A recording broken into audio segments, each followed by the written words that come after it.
Hello प्यारे विद्यार्थियों, प्यारे दोस्तों, मैं अमित कुमार आपकी समक्ष एक बहुत ही इम्पोर्टेंट महत्वपूर्ण क्लास लेकर हाजिर हूँ। और यहाँ पर अब जैसे कि एग्ज़ाम की घंटी जो जल्द बजने वाली है, तो इसी को लेकर ये इम्पोर्टेंट क्लास का शॉर्ट में ही आपको मोस्ट इम्पोर्टेंट क्वेश्चन बताने जा रहा हूँ। मतलब इस क्लास में मैं आपकी जो बड़े प्रश्न जो आएँगे 60 नंबर के, पेपर 80 नंबर का होता है।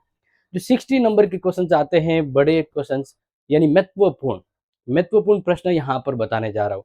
आप इन प्रश्नों को तैयार कर लीजिएगा, आपका जो एग्जाम है almost going to be a good. Marathon class भी आएगी। हाँ, इसके ये जो इम्पोर्टेंट मोस्ट इम्पोर्टेंट क्वेश्चन जो बता रहा हूँ, इसका शॉर्ट नोट्स आपको हमारी क्लासेस या टैब पर शाम को अपलोड मिल जाएंगे। और फिर इसका डिटेल एंड एक्सप्लेनेशन के साथ मैराथन क्लास भी आएगी। लेकिन फिलहाल कौन सी इंपॉर्टेंट क्वेश्चन है जो आपको याद रखने हैं एग्जाम के लिए, एक बार देख लीजिए और इसको तैयारी कर लीजिएगा। समय से पहले आपको बता रहा हूँ क्योंकि आपकी डिमांड आ रही, सर मोस्ट इंपॉर्टेंट क्वेश्चन बताइए। तो देखिए, यूनिट वाइज, हाँ, सबसे पहले मैं आपको ये बता देता हूँ कि कौन से ये कौन से सिलेबस का मैं बता रहा हूँ। तो आपको मैंने हिंदी का कौन सा सिलेबस बताया है? लोक साहित्य। हाँ, बाकी अगर आप कोई और सब्जेक्ट की रिकमेंड कर रहे हो तो मैं लास्ट में बताऊंगा उसके लिए क्या करना है, ठीक है। तो देखिए, ये है हिंदी के अंतर्गत लोक साहित्य, जिन्होंने सिलेबस सिलेक्ट किया है। क्या सिलेक्ट किया है? लोक साहित्य। क्लियर। तो इसमें देखिए, जो पहली यूनिट है ना, पहली यूनिट लोक साहित्य एवं संस्कृति, उसको लेकर मोस्ट इंपोर्टेंट 3 क्वेश्चन दे रहा हूं। याद कर लीजिएगा, तीनों में से एग्जाम में मोस्ट इंपोर्टेंट आएगा। छोटे प्रश्न भी इधर से आ सकते हैं, आएंगे भी, और बड़े तो इनमें से आएंगे। तो देखिए, नेक्स्ट है कि लोक साहित्य क्या है, स्पष्ट कीजिए, और लोक साहित्य की विशेषताओं व हिंदी में हुए लोक साहित्य विषयक कार्यों का उल्लेख कीजिए। मतलब ध्यान रखना, 60 नंबर जो बोल रहा हूं ना, वो हकीकत आएंगे। तो पास होने के लिए 40% ही चाहिए, 40 नंबर ही चाहिए। बट यहाँ पर आप ध्यान रखना, ये तैयार कर लीजिए, मतलब आपकी तैयारी हिंदी में तो झंडे गाड़ने वाली है। आगे है लोक संस्कृति और साहित्य। लोक संस्कृति और लोक साहित्य के संबंध की विवेचना कीजिए। इसी तरह तीसरा जो प्रश्न है पहली यूनिट से, वह लोक साहित्य के विशिष्ट अध्ययता। विशिष्ट अध्ययता में किसी एक व्यक्ति विशेष के ऊपर भी प्रश्न आ सकता है, या 3-4 व्यक्तियों के लोक साहित्य में जो क्रेडिट, जो योगदान है, उनकी जो भूमिका है, उस पर टिप्पणी लिखनी है। तो इस प्रकार से प्रश्न आ सकता है। तो ध्यान रखना, क्योंकि जब क्वेश्चन हम देते हैं ना, तो काफी चीजों को कहते हैं ना, विश्लेषण करते हैं, कौन से संभावित है, कौन से हो सकते हैं कि जो डेफिनेटली आने ही वाले, हर बार आते हैं। और इसके अलावा सिलेबस जब भी होता है ना, उसके क्वेश्चन जब भी इंपॉर्टेंट हम बनाते हैं, तो ये देखते हैं कि उसका टाइटल क्या है, वो सिलेबस का टाइटल क्या, बस उसको मैच करते हुए क्वेश्चन हमेशा रहते हैं। तो आपको समझ में आ जाएगा हमारे क्वेश्चन क्यों हर बार एग्जाम में आ जाते हैं, वो आप समझ गए होंगे। इसी तरह आगे बात करते हैं इकाई 2 से, राजस्थानी लोक साहित्य। अब देखो, ये ध्यान रखना, ये हिंदी साहित्य का सिलेबस है। लोक साहित्य तो पेपर हिंदी में ही आएगा। अगर कोई राजस्थानी में कह रहा है तो मतलब समझ लेना कि वो हिंदी के पढ़ के भी दुखी हो रहा है, क्योंकि उनको पता ही नहीं कि हिंदी साहित्य के पेपर में राजस्थानी कब से आ रही है। हाँ, थोड़ा बहुत कुछ वर्ड हम यूज कर सकते हैं, कुछ वर्ड जैसे लोक सांस्कृतिक शब्दावली वगैरह, तो वो थोड़ा ध्यान रखना। तो देखो, यहाँ पर है राजस्थानी लोक साहित्य के वैशिष्ट्य पर प्रकाश डालिए और राजस्थानी लोक संस्कृति के स्वरूप को उद्घाटित कीजिए, है ना, इंपॉर्टेंट। नेक्स्ट है लोकगीतों में निरूपित संस्कृति पर लेख लिखिए।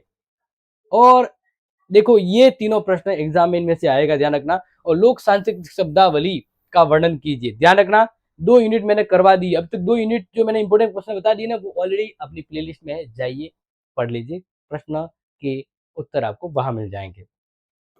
इसके अलावा जो थर्ड यूनिट है, वो है मोस्ट इंपोर्टेंट है, लोक कला, नाट्य और कथाएं। थर्ड यूनिट शुरू होने वाली है, बड़ी मजेदार तरीके से पढ़ेंगे, शानदार तरीके से पढ़ेंगे।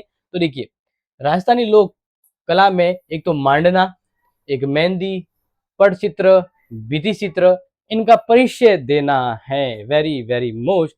एंड नेक्स्ट है कि राजस्थान के लोक नाट्यों, लोक नाटक होते हैं ना, उनके जो अलग अलग रूप है। हाँ, इससे पहले भी आपने ये पढ़ा होगा, है ना, बिल्कुल। तो इसलिए सिलेबस ये लिया है कि आपको हिंदी साहित्य पढ़ना है, लेकिन लगे नहीं हिंदी साहित्य की तरह, बस लगे कि तो राजस्थानी कला संस्कृति है, हिस्ट्री की है, थोड़ा मैजिकल है और इजी वे के पास हो जाएंगे। तो इसी को लेकर है। तो राजस्थानी लोक साहित्य के विविध रूप, इस कथन को स्पष्ट करते हुए लोक नाट्य में जैसे ख्याल है, तमाशा है, स्वांग है, नौटंकी है, रम्मत है, तुंगा कलंगी है, इनका परिचय देना है ना, बड़े मजेदार है ये, सीधे सीधे याद हो जाएंगे एग्जाम में। फिर ये राजस्थानी लोक कथा का वर्गीकरण करते हुए उसकी विशेषता पर क्या करना है, प्रकाश प्रकाश डालना है, मोस्ट इंपॉर्टेंट है। एंड सेकंड लास्ट यूनिट जो है, यूनिट नंबर 4, उसमें है लोकगीत, वाद्य और सिनेमा। यस, सिनेमा, ध्यान रखिएगा, क्योंकि लोकगीतों में संस्कार गीतों, व्रत गीतों, श्रम गीतों, ऋतु गीतों की संख्या अधिक रहती है, तो इस कथन की विवेचना कीजिए। इसी तरह से लोकवाद्य के रूप में, लोकवाद्य के जो स्वरूप हैं और उनकी श्रेणियां हैं, इसको स्पष्ट करते हुए राजस्थान के प्रमुख लोक वाद्यों का परिचय दीजिए। और लोक संगीत में, लोक संगीत के हिंदी सिनेमा में प्रयोग के महत्व के विवरण कीजिए। लोक संगीत के, अगर हिंदी सिनेमा बॉलीवुड की बात करते हैं उसके महत्व पर, तो ध्यान रखना, जो प्रश्न बताए हैं तैयार कर लिया, फिर आप झंडे जरूर गाड़ लोगे। और अंतिम बात करते हैं 5वीं यूनिट। तो 5वीं यूनिट तो इतनी मस्त है कि पढ़ते पढ़ते आप ख्यालों में खो जाओगे और पेपर यूं भरते जाएंगे। यस, बात करते हैं प्रसिद्ध लोक गाथाएं हैं, जिसमें प्रसिद्ध लोक गाथा ढोला मारूरा दुआ, ढोला मारू कहानी है, बड़ी मजेदार है। जब पढ़ाऊंगा ना तो ऑनलाइन क्लासों में भी हर प्रकार का, वैसे प्रेम रस यहाँ टपकेगा इसमें। तो इसी के साथ गोपीचंद भर्तरी की एक और कहानी है, कथा है, गोपीचंद भर्तरी की लोक गाथा जो है वो भी आपको याद करना है। दोनों में से 100% टपकने वाली है, श्योरिटी के साथ, गारंटी के साथ 100% ऊपर लिख दीजिएगा। फिर बाबूजी फड़ की कथा को प्रस्तुत कीजिए और तेजाजी एवं बगड़ावती की लोक गाथाओं को भी संक्षेप में लिखिए। ध्यान रखना, एग्जाम से कोई बाहर नहीं जाने वाला इस प्रश्न से, बड़े प्रश्नों की अगर बात करें। एंड नेक्स्ट है रामदेव जी के सायल लोक गाथा का संक्षिप्त वर्णन दीजिए।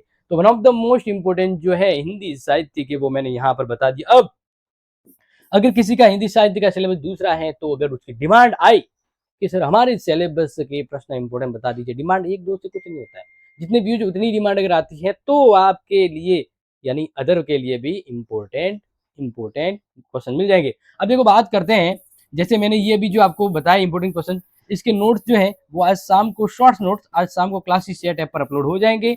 ओके, और बाकी सब्जेक्ट के भी नोट्स अपलोड है, इसके भी हैं, सबके हैं, बस पढ़ते रहिए, आगे बढ़ते रहिए, और हाँ, शेयर करते रहिएगा। बाकी आप सबसे मुलाकात करूंगा इंपोर्टेंट सुपर डुपर क्लास में। तब तक के लिए इस इंपोर्टेंट क्लास को दोस्तों को शेयर कर लीजिए, बोल दीजिएगा कि इंपोर्टेंट क्लासों का दौर शुरू हो चुका है। तो विदा लेता हूँ, अगली इंपोर्टेंट क्लास में पुनः मिलेंगे। जय हिंद, जय भारत।